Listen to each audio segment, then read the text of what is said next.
पान ऐश्वर्य का प्रतीक है। पूजा में ये रजनीगंधा नहीं चढ़ती है। जो ये पूड़िया खाते हैं ना, पूड़िया दूड़िया, कभी पूजा में नहीं चढ़ती है। कोई ये नहीं कहता रजनीगंधा हम समर्पयामि, नहीं बोलते, कभी नहीं बोलते।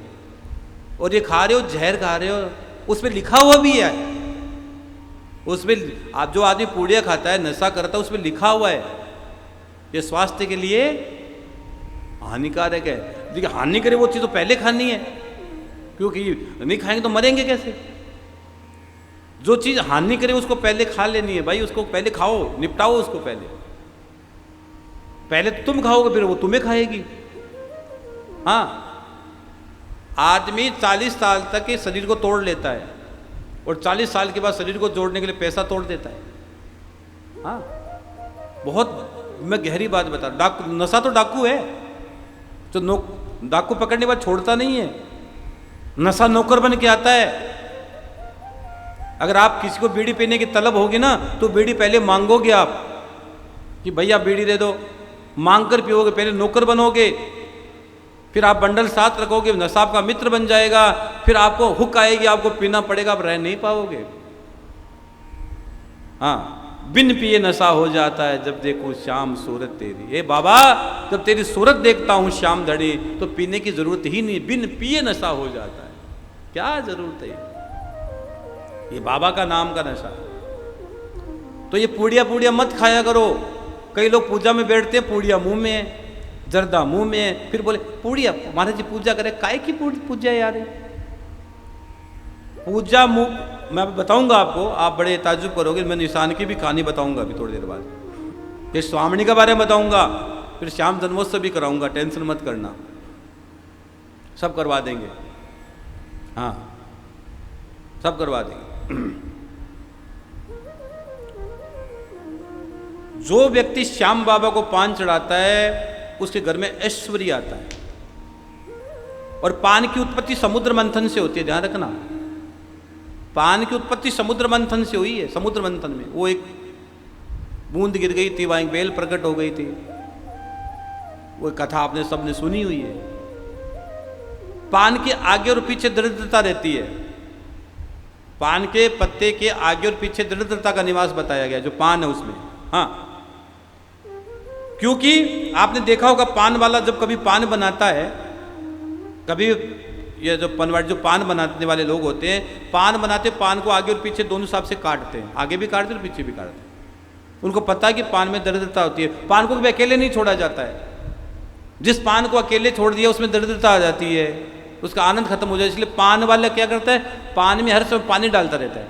थोड़ी देर हो गई, थोड़ा थोड़ा पानी डाल देता है, थोड़ी हुई थोड़ी पानी डाल देता है। पान को अकेला नहीं छोड़ता है। ये पान तो बहुत अद्भुत है। पान तो देवताओं को भोग लगता है। इसलिए हम कहते हैं भैया कोई काम नहीं बन रहा तो श्याम बाबा को पान चढ़ा दो, मीठा।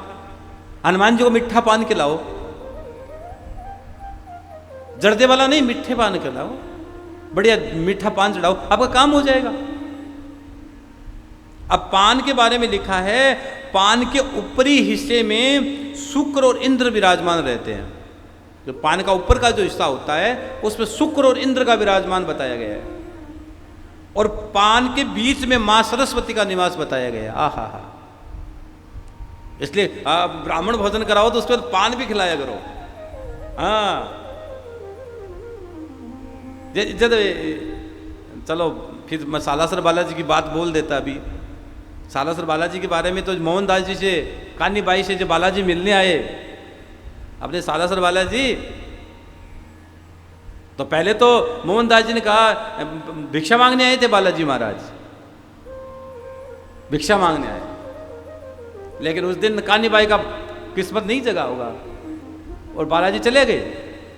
मोहनदास जी ने कहा अरे भाई वो आए थे, अरे मैं तो चूक गई भैया, मैं तो चूक गई, क्या करूं। फिर बालाजी एक दिन आए, बालाजी ने कहा भाई देखो, मैं तेरे घर का प्रसाद तो पाऊंगा, मैं प्रसाद तो तेरे घर का पाऊंगा, मैं सोऊंगा भी तेरे घर में, लेकिन उस जगह पर सोऊंगा, उस सेज पर सोऊंगा जहां कोई नहीं सोया हुआ आज तक। क्योंकि श्याम हनुमान जी पूर्ण ब्रह्मचारी, इस बात का ध्यान रखना। और मैं भोजन भी करूंगा, मैं भोजन भी करूंगा। तो हनुमान जी ने कान्नी बाई के यहाँ भोजन भी किया है। कान्नी बाई ने भोजन बनाया मोहनदास जी महाराज जी ने भोजन भाव प्रकट किए और हनुमान जी भोजन पा रहे हैं, बताओ। और हर चीज एक एक चीज हनुमान जी ने पाई है, बालाजी महाराज ने। मोहनदास जी के बचनों में बंधे हुए बालाजी। हाँ, सालासर थारो देवरो है। बालाजी तो बालाजी। कभी आएगा, मैं सुनाऊंगा सालासर बालाजी की कथा भी रखेंगे, 3 दिन के रखेंगे वो भाई। सालासर बालाजी की कथा भी सुनाएंगे आपको, इंतजार करो, आनंद करते रहो। 1-2 कुछ नई कथाएं भी इस बार आपको सुनाएंगे। अभी तो रोज सुनते रहो संस्कार टीवी पर रोज। तो पान के बीच में सरस्वती रहती है और निचले हिस्से में लक्ष्मी का निवास बताया, पान के लक्ष्मी भी रहती है। और जहाँ पान का डंडा जुड़ा होता है, डंडी जुड़ी होती है, वहाँ लक्ष्मी की बड़ी बहन ज्येष्ठा दरिद्रता रहती है। पान के बाहरी किनारे पर साक्षात शिव रहते हैं। हाँ, पान के बाहरी भाग पर किनारे में साक्षात शिव का निवास बताया गया है। और पान के पत्ते के पीछे माँ पार्वती और मंगला देवी का निवास बताया गया है। जो पान का पत्ता है उसके पीछे की जो स्थिति है उसमें मंगला देवी का स्थान बताया गया, मंगला देवी का। हाँ, और पान के पत्ते का दाया हिस्सा भूमि देवी का निवास बताया गया, दाया हिस्सा भूमि देवी का निवास बताया गया है। और कथा कहती है संपूर्ण पान सूर्य नारायण भगवान का प्रतीक माना गया है। जो आप पान खाते हो ना, संपूर्ण पान सूर्य नारायण भगवान का प्रतीक माना गया है। इसलिए भगवान को पान चढ़ाओ, आपके घर में किसी प्रकार की कमी नहीं रहेगी। हाँ,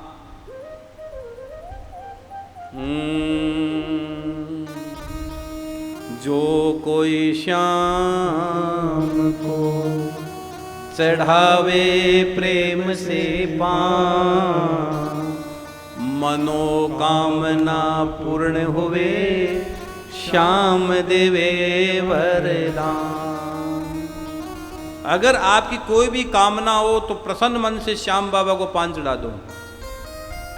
अगर आप श्याम बाबा को पान चढ़ाओगे तो आपके घर में लक्ष्मी का निवास हो जाएगा। अगर श्याम बाबा को अगर आप पान चढ़ाओगे तो आपके घर के दुख दारिद्र चला जाएगा। आप श्याम बाबा को प्रसन्न मन से पान चढ़ा दिया तो बाबा तुम पर प्रसन्न हो जाएंगे, जो मांगोगे वो मिल जाएगा। कथा कहती है जो कोई श्याम को चढ़ावे प्रेम से पान, मनोकामना पूर्ण हुए श्याम देवे वरदान। कोई काम नहीं बन रहा हो, काम अटक रहे हो महाराज जी, काम नहीं बन रहे हैं, क्या करें? एक पान चढ़ाओ, मिठा पान चढ़ाओ, प्रसन्न मन से चढ़ाओ। इत्र चढ़ाते हो वैसे